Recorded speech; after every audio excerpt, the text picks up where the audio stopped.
On va faire deux choses dans cette vidéo. Désactiver le mode de tâche manuel et donc passer en automatique et effectuer quelques réglages de base du logiciel. J'ai ouvert un nouveau projet. Donc je suis dans la configuration par défaut de Project tel qu'il est livré. Je vais créer une tâche que j'appelle test. Je vais la dupliquer, on va voir tout de suite pourquoi. Voilà, j'en fais 6 exemplaires. On voit que toutes les tâches que j'ai créées sont en mode manuel. On voit que je n'ai ni durée, ni début, ni fin, ni barre du Gantt pour ces tâches-là. Je vais passer la première en mode automatique en utilisant le petit menu déroulant de la colonne mode tâche, donc planifié automatiquement. On voit qu'elle a changé de configuration. La deuxième, je vais utiliser une procédure différente. Je vais activer ici, dans la barre d'icônes, planification automatique.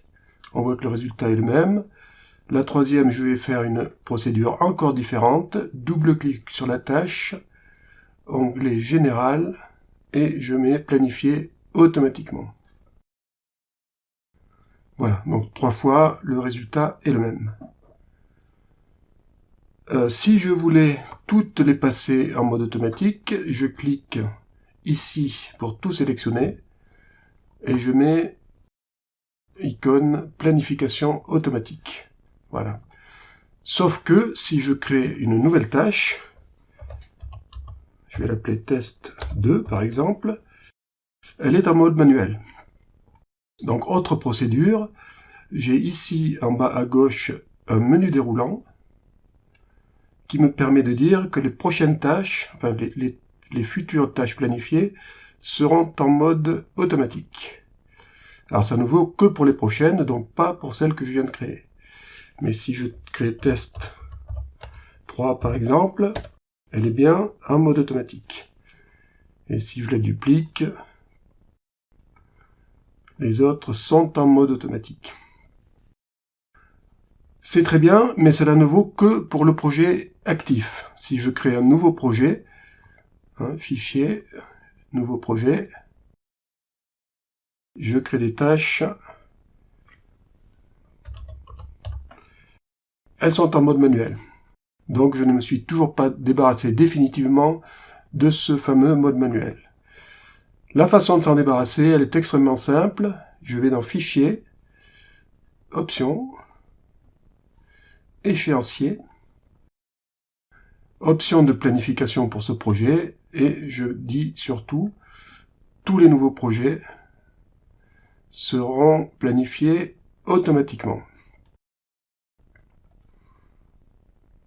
Voilà, et le projet actuel, qui s'appelle donc projet 1, est lui aussi en automatique. Donc je vérifie, tous les nouveaux projets planifiés en automatique. À partir de là, je suis débarrassé définitivement de ce fameux mode manuel qui empoisonne la vie à beaucoup de gens. On va faire quelques autres paramétrages. On va changer le format de date. Alors, déjà, je vais passer ça en automatique. Voilà. Voilà. On a un format de date qui est convenable, mais le défaut, c'est qu'il ne nous permettra pas de voir si on fait de petites erreurs, ou même de grosses erreurs. Donc, j'aimerais avoir ici l'heure, non seulement le jour, mais également l'heure de début et de fin de tâche. Je reviens dans Fichier, Options, cette fois-ci dans Général, et je vais choisir un format de date long, par exemple celui-ci. Ou celui-ci qui est un peu plus court, mais qui comporte l'heure. Je valide, et on voit que j'ai les heures de début et de fin de tâche.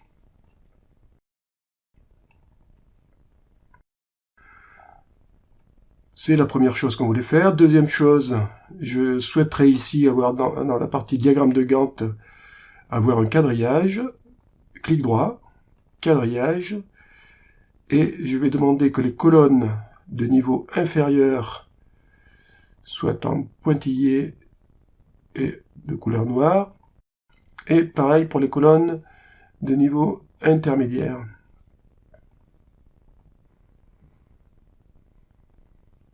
Voilà.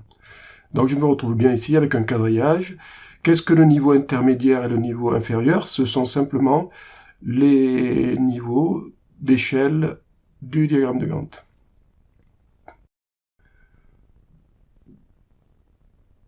Voilà, et je peux éventuellement, si je souhaite, faire des petits changements sur l'échelle de temps. Donc double-clic sur l'échelle de temps.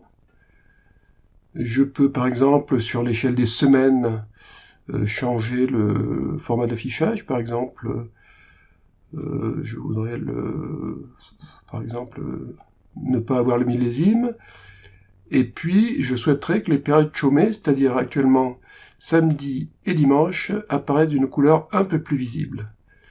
Et je vais par exemple prendre cette couleur-là. Donc voilà ce qu'on devait faire dans ce petit exercice, supprimer définitivement le mode de tâche manuel et faire quelques petits paramétrages de base. Et ce fichier, on l'enregistre, il nous servira ultérieurement de base de départ pour pas mal d'autres exercices. Voilà donc pour ce petit sujet.